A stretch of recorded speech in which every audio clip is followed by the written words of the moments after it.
दूसरा है सूचना का अधिकार जो भारत सरकार ने दिया, आरटीआई। अगर आप अच्छे अधिकारी हैं तो आपका फर्ज बनता है कि आपके ऑफिस में सूचना के अधिकार का प्रयोग ठीक तरीके से हो, केवल नाम का ना हो, ठीक से हो। आजकल सूचना के अधिकार का उपयोग रोकने के लिए गैंग बने हुए हैं। क्या करते हैं, जैसे मान लीजिए कभी खेल खेल रहा हूँ ना, सूचना के अधिकार से खेल के देखिए, ऐसी मजेदार चीज है, गजब चीज है, गजब। और सूचना के अधिकार का एक प्रयोग और इसी क्लास के एक बच्चे ने किया। इथिक्स में मैंने एक बार पढ़ाया कि इसका क्या महत्व है। एक लड़की का ज्ञान चक्षु खुल गया उससे, उसने कहा बस अब तो मैं देख लूंगी सब कुछ। तो हुआ ये कि वो जैन लड़की थी, तो मैं उसका नाम भी भूल गया, 3-4 साल पहले की बात है, उत्तर प्रदेश में कहीं की थी। अब समझिए कि ये मोहल्ला है जहां वो लोग रहते हैं, जैन परिवार बहुत सारे रहते हैं। ये मुख्य सड़क है और यहाँ से एक रास्ता है जहां से वो जाते हैं, एक ही रास्ता है। सब वहां से पैदल जाते थे मुख्य सड़क के लिए, फिर अपना यात्राएं होती थी। अब क्या हुआ कि इस सड़क पर करीब 8-10 दुकानें खुल गई कसाईयों की, मांस की दुकानें, बकरा, मुर्गा, मछली, वो सब। अच्छा, बकरे की दुकान पे आपको बकरे टंगे हुए देखते हैं 5-6 यूनिफॉर्मिटी के साथ, तो देख के अच्छा लगता है, ठीक है, लेकिन उनके अंदर का मसाला भी रखा और नीचे थोड़ा खराब लगता है। अंतड़ियां पड़ी हैं, ये पंख पड़े हैं, तो मतलब ऐसे मुझे खराब लगता है। मैं शाकाहारी हूं ना, आपको हो सकता है मुंह पानी आता हो कि कितना अच्छा मांस है, मजा आ गया, अभी यहीं चाट लूं इसको, मैं ऐसा मन हो सकता है किसी का मन करता हो। जैसे हमें नहीं अच्छा लगता क्योंकि हम शाकाहारी हैं, हमें नहीं अच्छा लगता। वो जैन मोहल्ला था। अब जैन मोहल्ले के लोग बड़े परेशान थे, तो मैंने जिस दिन सूचना का अधिकार पढ़ाया, हम पढ़ेंगे टॉपिक नंबर 6 या 7 में पढ़ेंगे, तो उस दिन वो मेरे पास आई, उसने कहा सर ऐसी ऐसी समस्या है, क्या कर सकते हैं। मैंने कहा कुछ नहीं, अधिकारी को लिखिए, 10 रुपए का पेमेंट कीजिए वहां पर, ऑनलाइन या ऑफलाइन, और लिखिए कि सूचना के अधिकार के तहत मैं निम्नलिखित सूचनाएं चाहती हूँ। मैंने कहा आपको डर तो नहीं लगे अपने नाम से करने में? कोई डरने की बात नहीं है, क्योंकि जीना मुश्किल है पूरे मोहल्ले का, किसी को आगे आना ही पड़ेगा, तो मुझे डर नहीं है, अपने नाम से लिखूंगी एप्लीकेशन। मैंने कहा बस फिर, नहीं तो किसी और के नाम से लिख दो। कई लोग ऐसा करते हैं, घर के नाम से लिख देते हैं, या ईमेल नंबर देते हैं, केवल ईमेल आईडी दिया तो उस पर जवाब आता है। वो साहस वाली लड़की थी, उसके मेरे नाम से लिखा। फिर पूछा सर किसको भेजना है? मैंने देखो कोई ना समझ में आए तो भेजो एसडीएम को, वो ना समझ में आए तो भेजो डीएम को, बात खत्म। उसकी जिम्मेदारी है उसके बाद, क्योंकि डीएम पूरे जिले का मुखिया है, तो डीएम की जिम्मेदारी होगी कि उसका ऑफिस सही ऑफिस को भेजे, 3 दिन के अंदर भेजना पड़ेगा। तो उसने सीधे डीएम को लिखा, माननीय जिलाधीश महोदय, सूचना के अधिकार के अंतर्गत कृपया निम्नलिखित सूचनाएं प्रदान करने का कष्ट करें। मैंने कहा खुद को कलेक्टर समझ के ही लिखना है, बहुत सविनय निवेदन है, प्रणाम है, आपको ये सब नहीं करना है, अधिकार से लिखना है। निम्नलिखित सूचनाएं प्रदान करने का कष्ट करें। नंबर 1, इस सड़क पर कसाईयों की कुल कितनी दुकानें हैं? मैंने कहा बताना मत कुछ, केवल पूछना उनसे।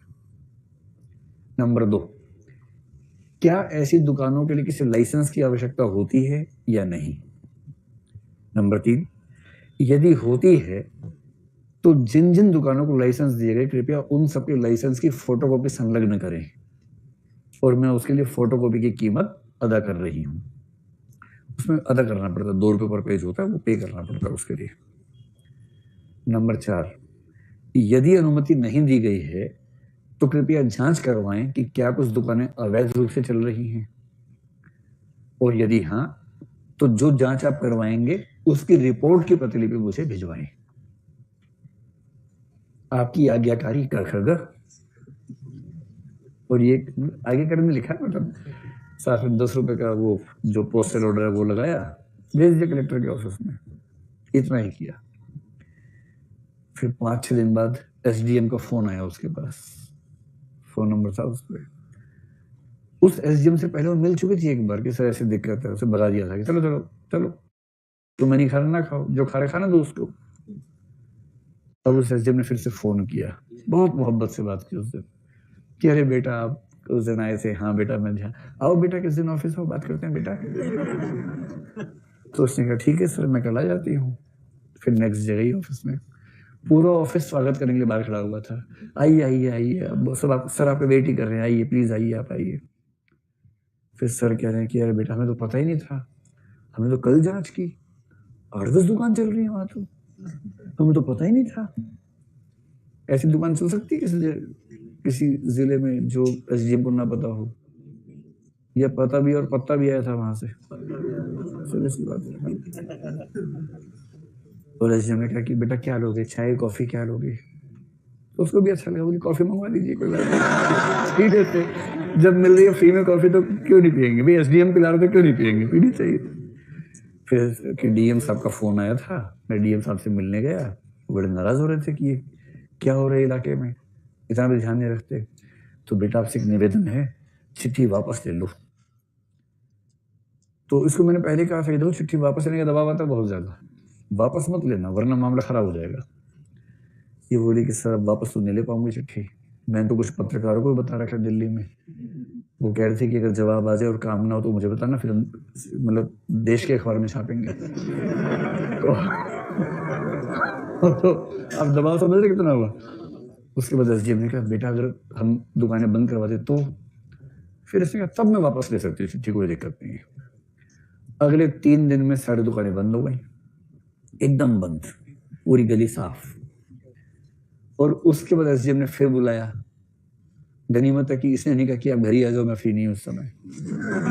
आ ही जाता उस समय, क्या करता बेचारा, एक बड़ी तमीज से अदब से ये वहां गई और फिर उसने कहा देखो बेटा सब दुकानें बंद करवा दी हैं, देख लिया आपने? उसने कहा हाँ मैंने देख लिया। तो बेटा वापस ले लो एप्लीकेशन, डीएम साहब बहुत तनाव में है। तो उसने कहा ठीक है सर। फिर एप्लीकेशन एक और लिखी कि मैंने जो सूचनाएं मांगी थी मुझे अन्य स्रोत से प्राप्त हो गई हैं, अब मुझे इसकी आवश्यकता नहीं है, कृपया उस पत्र को खारिज समझें। सर साइन किया, वो पत्र गया, डीएम ने राहत की सांस ली, एसडीएम ने राहत की सांस ली, दुकान वालों ने अलग जगह ढूंढ ली अब कहाँ लगाएं। ये ताकत है सूचना के अधिकार की। इसलिए अगर जनता के पास सूचनाएं हो पर्याप्त तो बहुत सारी गलत चीजें समाज में चल रही हैं वो अपने आप ठीक हो जाती हैं, ये विश्वास काम करता है। अभी आप सबके चेहरे पर जो भाव आ रहा है मैं समझ रहा हूँ कि आज ही मैं भी लिखता हूँ, 10 ही रुपए की तो बात है, आज ही लिखता हूँ। लेकिन सरकार भी तबाह हो चुकी है, सरकार ने अब इसका मैकेनिज्म निकाल लिए टालने के, तो सरकार टालती है किसी तरह से, घुमा फिरा के मैनेज करती है। तो जिसमें पेशेंस ठीक ठाक है वो तो अभी भी सरकार को तबाह कर सकता है, अगर पेशेंस कम है तो दिक्कत है। मतलब पहली बार में क्या बोलेंगे, 30 दिन का समय है, फिर जवाब आएगा आपका पत्र लोक हित में नहीं है, इससे कोई लोक हित नहीं सध रहा, इसलिए सूचना नहीं दी जा सकती। अब इसकी अपील करनी होगी, अपील वाला जवाब खराब से देगा, सेकंड अपील करेंगे, तो सेकंड अपील में जाके चीजें ठीक होने लगती हैं, लेकिन उतनी पेशेंस कम लोगों के पास है ना। और जिनके पास ज्यादा है उनमें से कुछ की हत्या हो गई, क्योंकि वो सरकार के जो गैंग चल रहे हैं ठेकेदारों के, उन पर खतरा आता है। तो मैंने पहले कहा इंटीग्रिटी ज्यादा है तो खतरा है, थोड़ी दिक्कत आती है।